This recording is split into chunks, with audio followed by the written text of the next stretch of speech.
There's more gay men here than straight men. Who made the stigma that we all had to look like a supermodel, by the way? Yeah, I like a manly man. I'm not repping my Swifties right now. I think we're about to all throw down over here. Welcome back, everybody, to the Be Free YouTube channel. My name is Brian Terada, and today we are asking the question, do all gay men think the same? I'm Downtown Kenny Brown, and I'm gay. I'm Kyle Duvall, and I am gay. I'm Cassius, and I'm gay. I'm Drew Harper, and I'm gay. My name is Brian, and I'm gay. I love this. I'm attracted to masculine men more than effeminate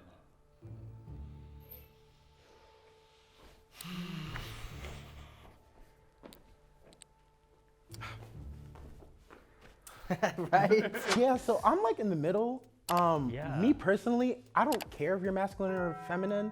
It's really just your personality, because that's what I'm attracted to. If you're like super flamboyant or like, yo, what's good, boy, what's good, you know? I don't really care, because like I'm both itself, so that's what it is for me. Yeah, I love a man that can do both. You know, like, wear a skirt and then like go to Equinox and like do some squats and biceps. I'm straddled because when I was younger, I was like only into super butch bro masculine daddies. And now that I'm like 30, all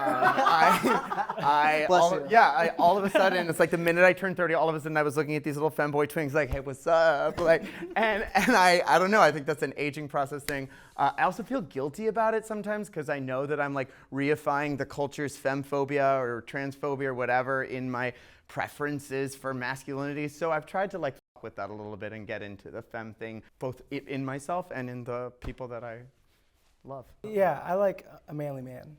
Ain't nothing wrong with that. Sorry, y'all. That was actually super interesting, though, because Cassius is younger, and as I've gotten older, I've definitely broadened my horizons. Grindr is a little bit more lenient, but something I'm actually dating, I feel like I'm just like come this way. I'm paying for dinner. You know, pay for my dinner, pay for my car. You know, like plan things for me. Like I don't know. What's your sign? I'm a Capricorn. Cassius the controversial. Dating is harder for gay men than it is for straight men. I don't know. I don't know. Ooh, we're divided. I think the odds for a gay guy to go on a date with another gay guy are a lot higher. I'd say women are a lot more careful about what straight men they go on dates with and whatnot. They should be. A lot of gay men just want to like have sex, so that's what makes it harder in some respect. Like it's hard to actually like form a deep relationship with someone in the gay community. At least that's what I have learned in my time as a homo. In New York City, I think gay guys have a lot easier time. There are a lot more of us, and also like the straight guys, they're just like suck at dating generally. They should have an easier time because there's lots of girls, but like they don't. But then in, you know, Alabama, actually in a rural county in California, like there's gonna be a lot easier and more copious options for a straight man than there are for a gay man. He's gonna feel hemmed in, and that's why so many of us throughout the course of history come to urban centers. That's what makes urban spaces feel safe for us. I feel safe when holding hands with my partner in public.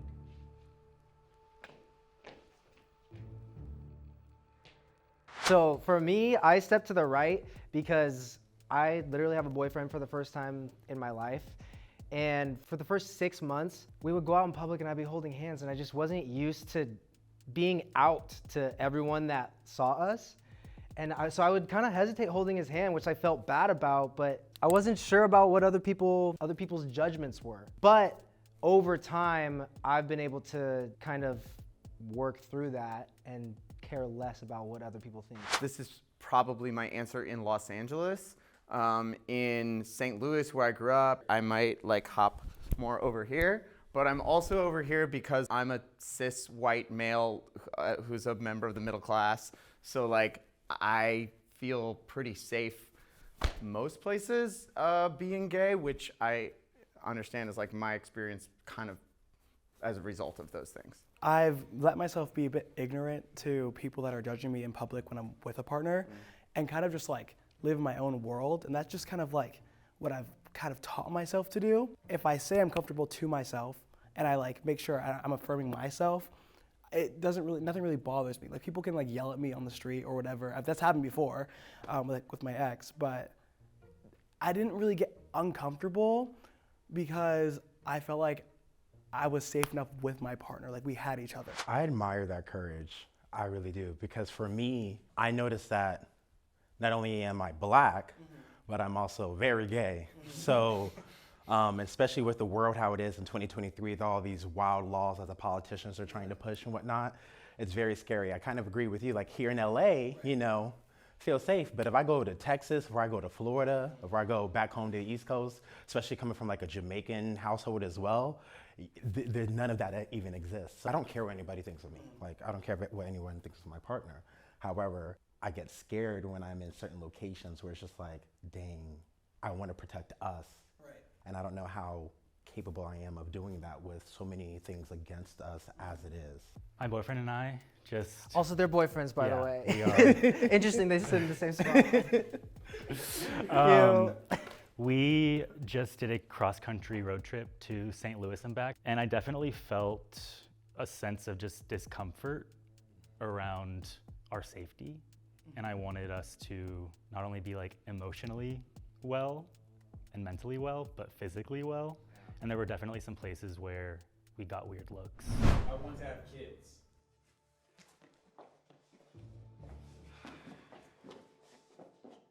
Why don't you want to have kids, Cassius? Yeah, what's wrong with you, man?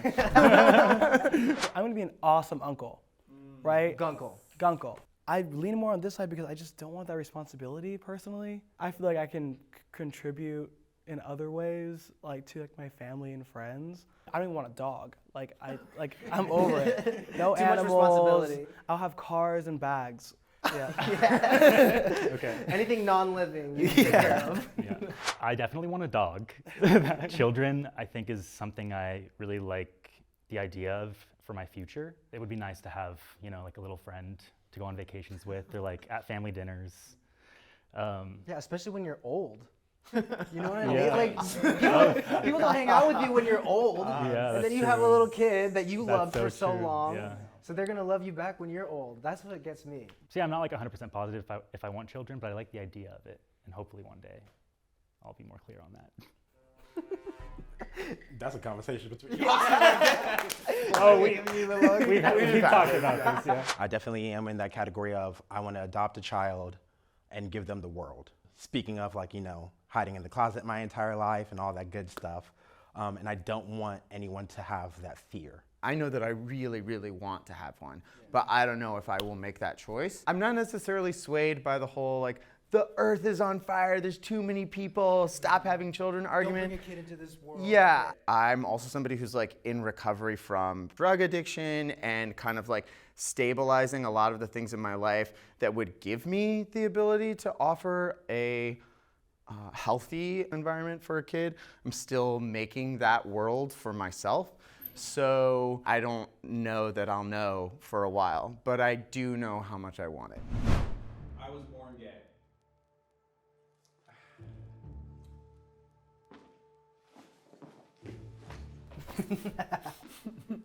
This is a tough one. Born gay and the rest is drag, right? Mama Roo, shout out. I definitely have had sex with females growing up and just knew that that wasn't for me. I lost my virginity in a threesome in the backseat of my 2004 Honda Accord with a man and a female. So, yeah, right, it was beep, beep. I was able to experience both sides, and then I chose what I felt more comfortable with. But in the grand scheme of it, I do believe like people are born gay. I just don't think I was. Yeah, I never tried anything with a girl.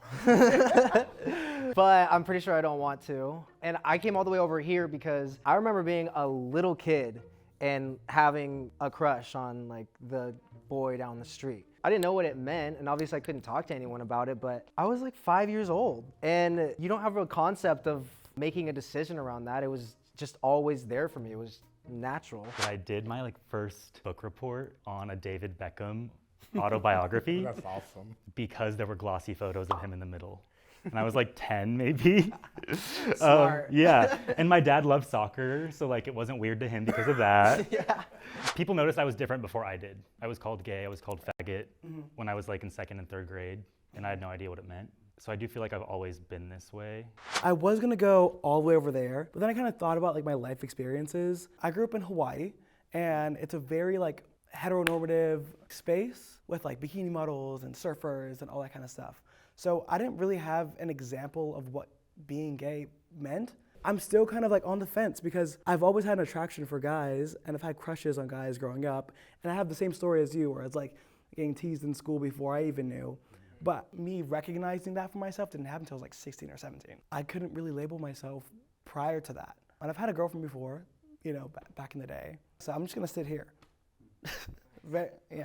And I'm gonna. And you're actually I'm gonna literally Sit sit there. here. You live there. Yeah, and I sat down because I sort of fundamentally reject the terms of the question in a fun way. So there's being gay, right, which somebody who is a guy who likes another guy or a girl who likes another girl. But as I think we've come to understand, especially in the last year of the deconstruction of so much around gender and sexual object choice, whether those two things go together, whether they don't, I think the new generation of Gen Z, gender fluid, trans have done a lot to unpin and take apart a lot of those different factors. But I do identify as gay personally, but I think that's a combination of who I was born and who that person found, or what that person found out he liked.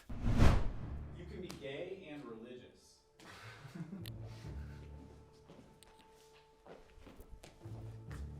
I believe that I can have my beliefs and I can believe in God and have a relationship with God or the universe or whatever it may be, whatever religion it is. But I didn't go all the way over because there's a lot of religions or people in different religions that won't let gay people exist in those spaces. Religion, in its ideal form, is a way of us connecting our personal divinity to social practices. I also grew up super Christian, evangelical, pastor's kid. And then also I went to conversion therapy, and like I still know people who are gay, but they're abstinent and celibate because of their religion. Now, that's their religion, it's not mine. I consider my own religious experience to be actually fundamentally rooted in my queerness. But that's been a journey for me. There's so many different religions that don't allow LGBT members inside of their spaces. Can you be gay and religious? I do think the answer is yes. However, are those religious people going to allow us in? I think that answer is no. All too often. Yeah. I've just recently been exploring my spirituality again and going to church again. And I actually feel more welcome as a queer person in the church that my boyfriend and I have been going to than I ever did in church as a quote unquote straight person. Religion is something that anyone can participate in whatever way they want. Yeah, any gay person can be religious. It's like up to them.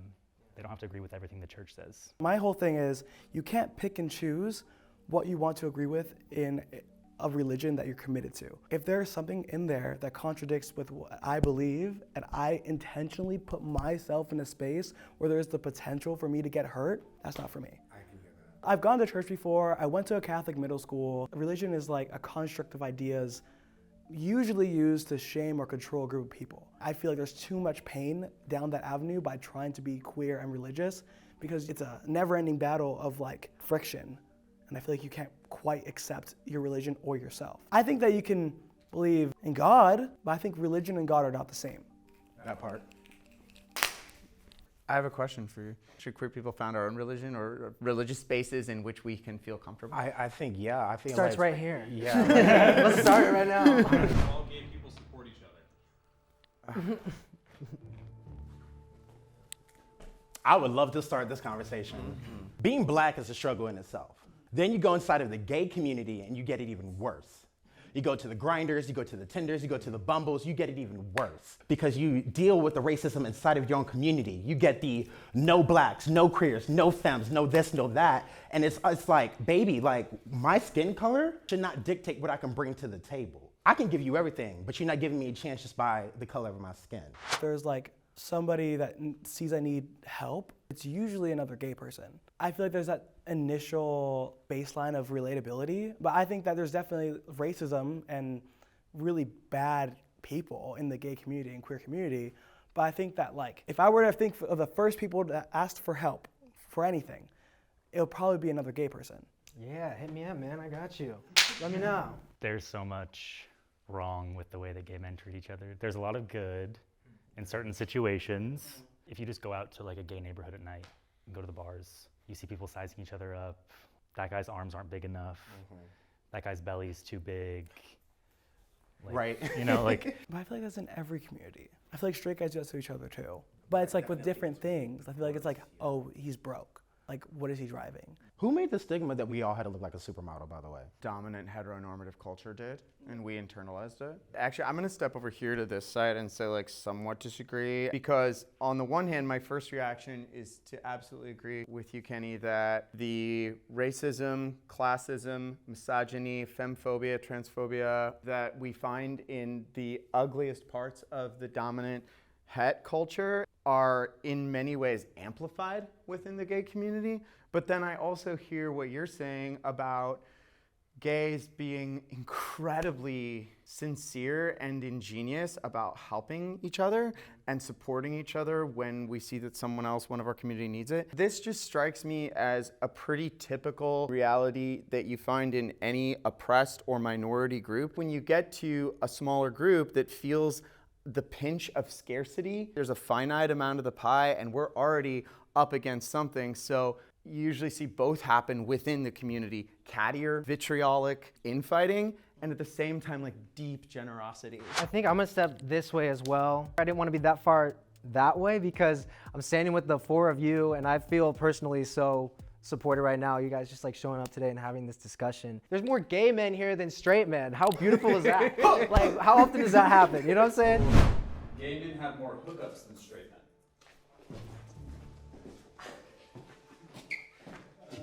Is this even a line? I think that's enough. I think that's enough said. Yeah. I think we can just move on to the next question. Girl, I think that's it's enough easy. I've had 3 hookups since we got in the studio. Like, I don't know if you guys noticed, but I feel represented by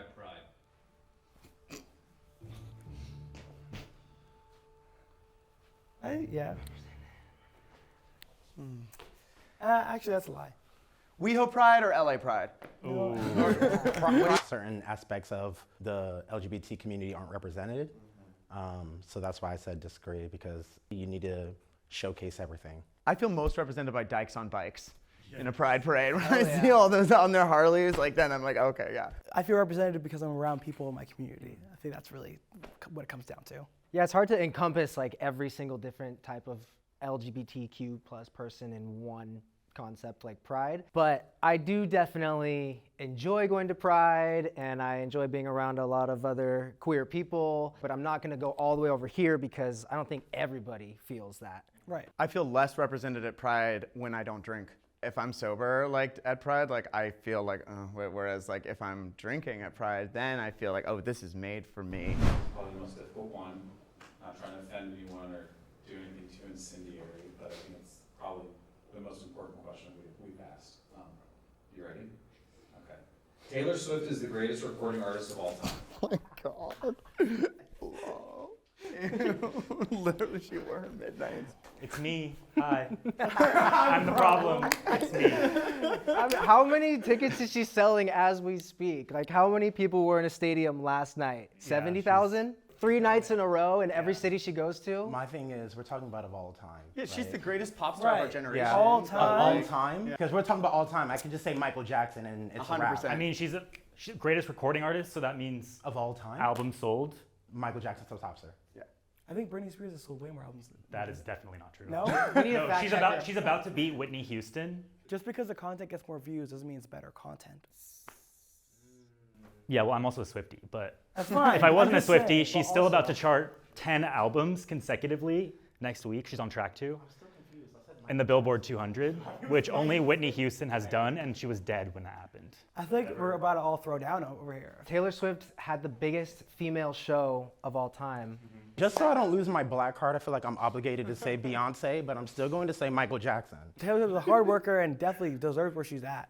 Yes. No. Although, songwriter. Rihanna's Rihanna. But I still think Taylor Swift sells way more tickets than Rihanna. The facts speak. SoFi Stadium, 5 nights in a row. So, 5 nights at like. I think Taylor Swift is a cultural, like she's a cultural force in the category of like a Michael Jackson. I think that's the best you can say. Is she probably one of the greatest? Yes, but is she the greatest of all time? Facts speak for itself. He said Elvis was number one? Elvis is Elvis. Elvis is Elvis. But still, Michael Jackson. I feel like I'm not repping my Swifties right now. No, you're gonna get Stress. I'm canceled. Thank you so much for watching, and thank you to these wonderful, fabulous gay men for sharing their thoughts.